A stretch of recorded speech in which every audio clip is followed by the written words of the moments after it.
So it gets pretty cold where I live. I guess my growing season is about 5.5 months long, and I love to grow peppers. So I showed you guys how I grow peppers. I did a very thorough video. So I'm briefly going to touch on some highlights from that video during my pepper harvest here. And I'd also like to just briefly give a review of several different peppers that I'm growing in hopes that this will help you decide if some of these are ones that you'll want to grow. When possible, I also include the Scoville heat units of each pepper and how it's rated. So this is the Purple Cayenne, and it is just a really neat little pepper. I've enjoyed growing it this year, and what is I found to be unusual about this pepper is that it is always purple. It doesn't go from green to purple. So let's head down to the main pepper container garden, and here I want to just give you about 5 tips on how I grow the peppers. So you'll notice they're all in containers. They have very good drainage, and they're all sitting in little wash bins, their own individual water sources. So I'll fill these with water about 1/3 of the way full, and usually I'll do that in the morning, and by mid-afternoon it is gone, especially when the peppers are in full production like they are now. So this is an area that gets full sun all day long from twilight to dusk. Okay, so it never receives shade. The peppers love that. And also this is a very warm area because this is on a dark cement like an asphalt, and so it keeps the soil very warm, and that helps the pepper plants. I do not prune my peppers, but I know some people do, and as you start to grow peppers, if you're not already, you'll learn your own gardening style as well. So I just want to show you what I do.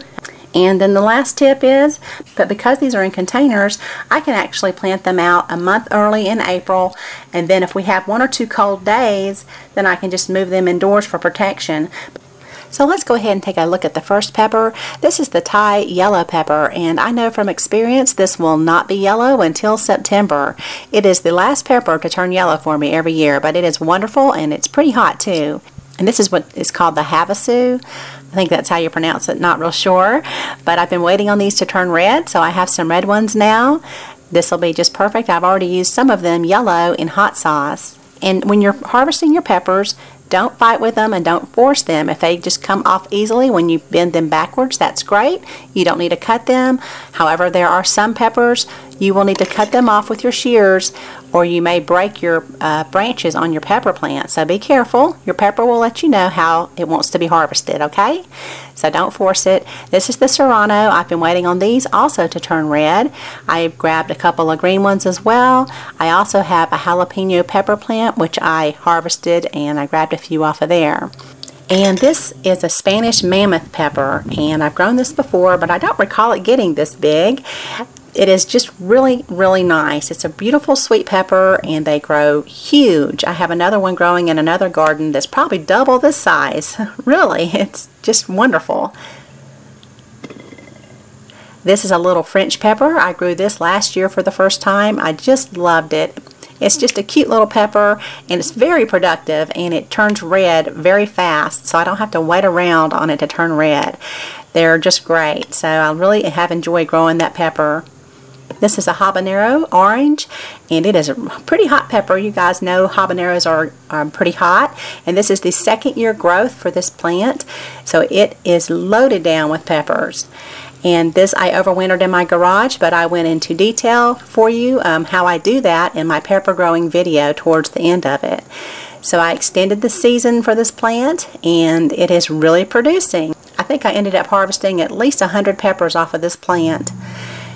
Now the pimento, I have harvested probably 3 or 4 of these little peppers, and I made some pimento cheese. And for you Southerners out there, you haven't had good pimento cheese until you fresh roasted your own peppers for it. So I have a recipe on my channel for that if you'd like to check it out. And then we have the golden cayenne. This is also the first year I've grown this pepper, and I've really enjoyed it. It turns yellow pretty early in the season. It is really hot as well. And the red Caribbean Habanero, this is much hotter than the orange. And again, this is the 2nd year growth for this plant. This is another one that I overwintered in my garage. And so I'm really looking forward to, I'm going to smoke these peppers and make some hot sauce with them. And then we have the Thai red. it takes it a little while before these start turning red as well. So I'll have a really good harvest of red ones here in September along with the Thai yellow.